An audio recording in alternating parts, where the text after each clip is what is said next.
अस्सलाम वालेकुम साथियों, कैसे हैं आप सब लोग। दुआ गो हूँ कि अल्लाह ताला सबको अपने घरों में खुश और आबाद रखे।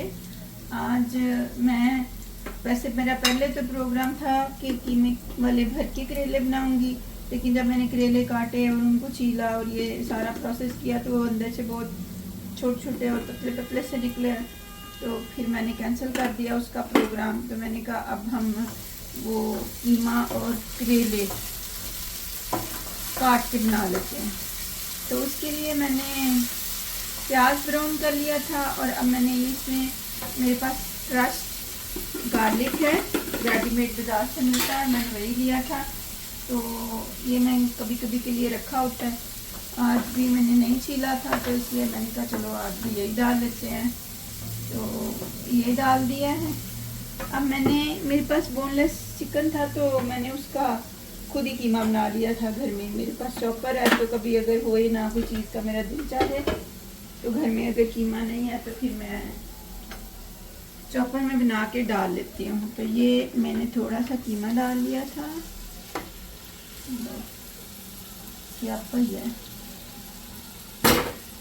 ये मैंने डाल के अब मैं इसको थोड़ा सा अच्छी तरह से भूनूंगी, फिर मसाला डालूंगी। तो फिर मैं आपको दिखाऊंगी कि मैं इसमें स्पाइस तो मेरे कोई ख़ास होते नहीं है, ये तो अब आपको पता लग ही गया होगा कि मेरे पास सिर्फ 4 स्पाइस होते हैं। धनिया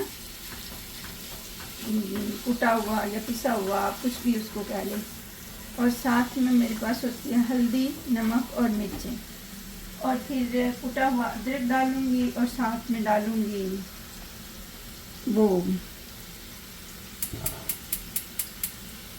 टमाटर।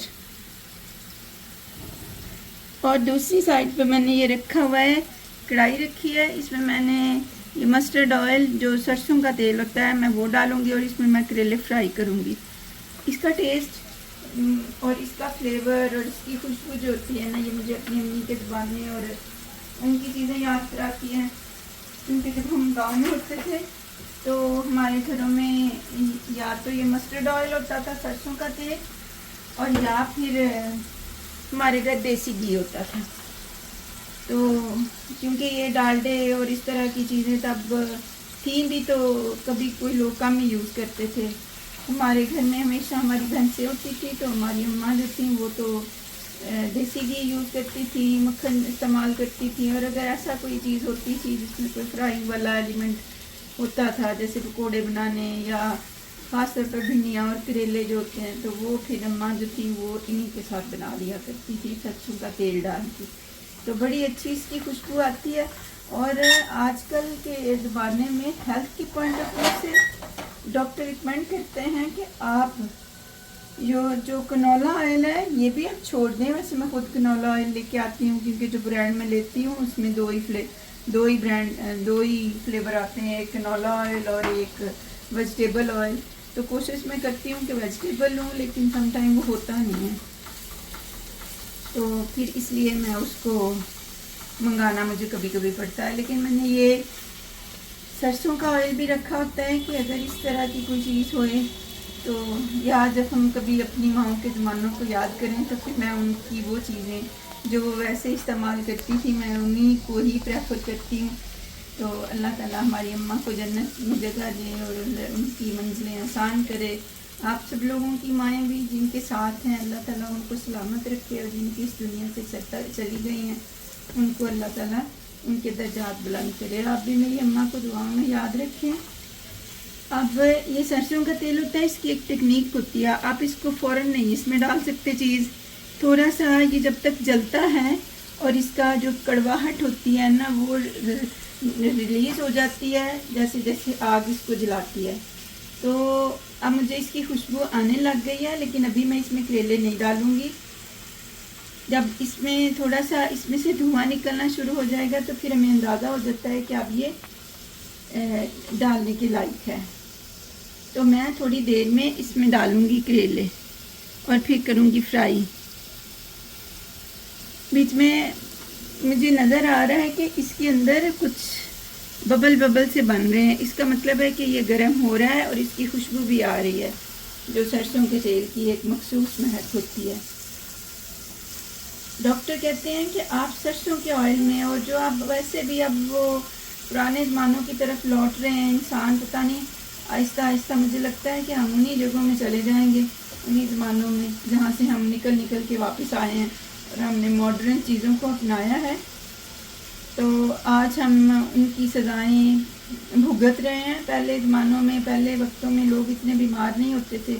हमने भी अपनी ज़िंदगी के होश में इतने साल, कोई 35 साल तो हमने भी जिया है जब से हमें समझ है ज़िंदगी की।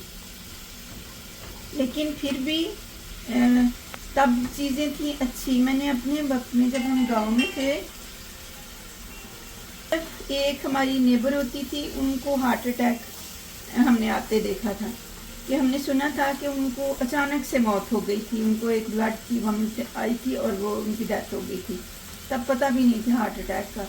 फिर और कोई ऐसा बंदा हमने नहीं देखा था। अभी भी गांव में उम्रें ज़्यादा लंबी होती हैं बनिस्बत के शहरों की, लेकिन फिर भी हम शहरों की तरफ रुख कर रहे हैं और गाँव सारे खाली होते जा रहे हैं और बेआबाद होते जा रहे हैं। तो लोगों की प्रेफरेंस ये है कि वो शहरों की तरफ आ जाएं।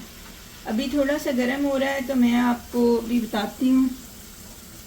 ऑयल जो है ये तकरीबन हो चुका है। आपने इसे 4 से 5 मिनट तक हल्की आग पर इसे करना है। मैंने इसको, मुझे लग रहा था कि ये डन हो गया है तो मैंने इसकी आग स्लो कर दिया। अब मैं इसमें ये करेले डाल दूँगी और बहुत एहतियात के साथ आपने डालने हैं, क्योंकि अगर आप एहतियात नहीं करेंगे तो ये घी जो है ना वो उड़ उड़ के आपके ऊपर पड़ सकता है। तो अब मैं इसको फ्राई होने दूंगी। इधर मेरा कीमा जो है ना वो भी हो रहा है डन। तो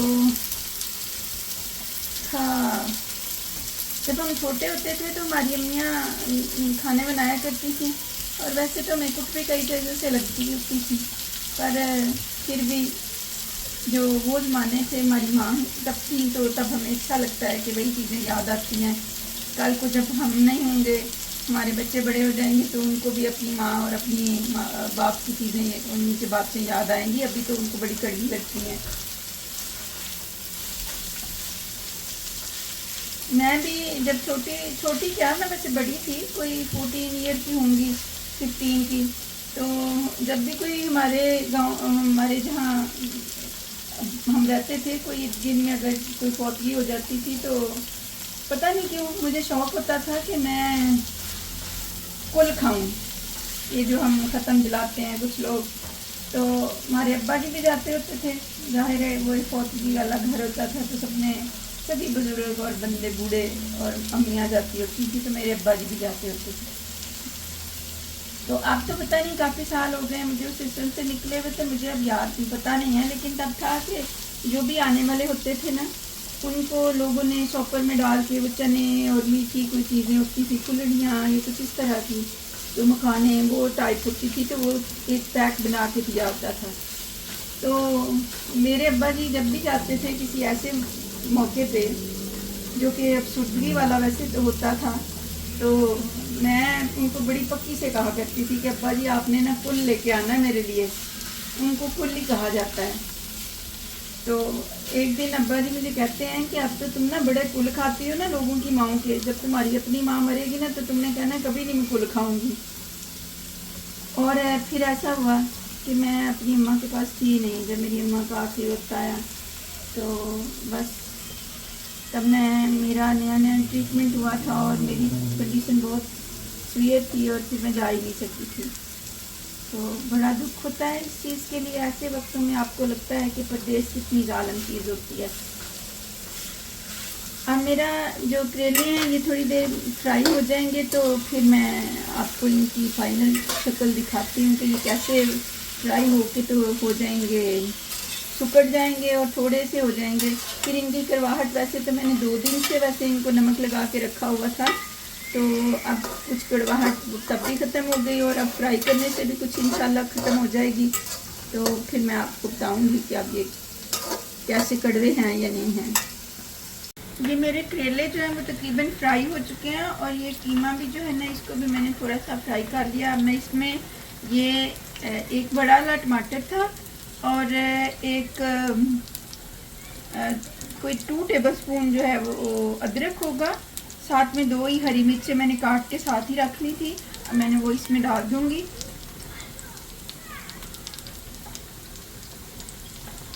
और इसको थोड़ा सा और फ्राई करूंगी। अभी साथ ही मैं इसमें सारे मसाले भी डाल दूंगी।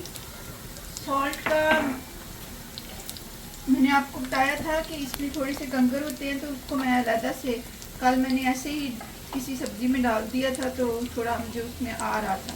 इसको मैंने भिगो के रख लिया है, अभी मैं इसको डाल दूंगी। इसमें मैंने 1 टीस्पून जो है वो सूखा धनिया डाल दिया है, आधा चम्मच मैंने हल्दी डाली है और आधा ही चम्मच, छोटी चमची, क्योंकि हम कम मिर्चें खाते हैं तो मैं आधी ही चमची मैंने डाली है लाल मिर्चों की। और ये जो पिंक सॉल्ट है इसको मैंने पानी में डाल के, तो इसको मैं ऐसे ही थाट के डाल दूंगी।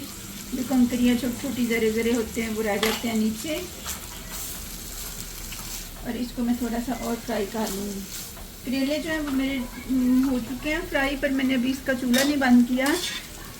ये जो मस्टर्ड ऑयल या सरसों का तेल जो है, मैं इसके बारे में आपको एक बात बताती हूँ जिसको आपने याद रखना है। इसको आपने फ़ौरन से किसी भी चीज़ को इसमें नहीं डालना।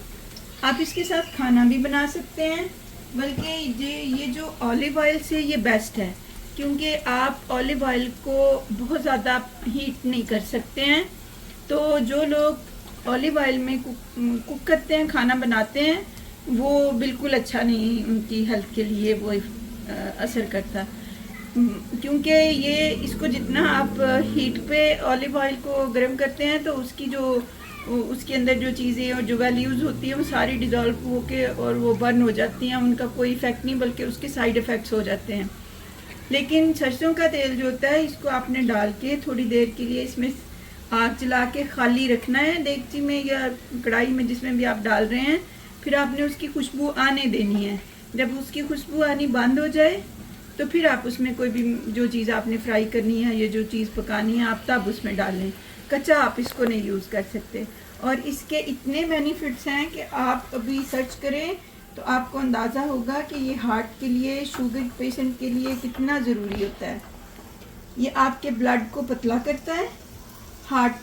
जो हार्ट पेशेंट होते हैं उनके लिए बड़ा फ़ायदेमंद होता है। और जो लोग सेहतमंद हैं, अल्लाह ताला उनको सलामत रखे, उनके हार्ट अटैक के जो होते हैं ना चांसेस, उनको भी कम करता है। आपका इम्यून सिस्टम बढ़ाता है। और जो कैंसर काज करते हैं,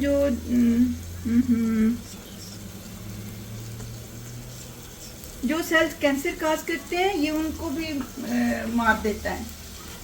तो ये अब डॉक्टर भी ये कहते हैं कि आपको ये लेना चाहिए बनिस्बत कि आप कनोला ऑयल तो बिल्कुल बंद कर दें, ये बिल्कुल अच्छा नहीं है।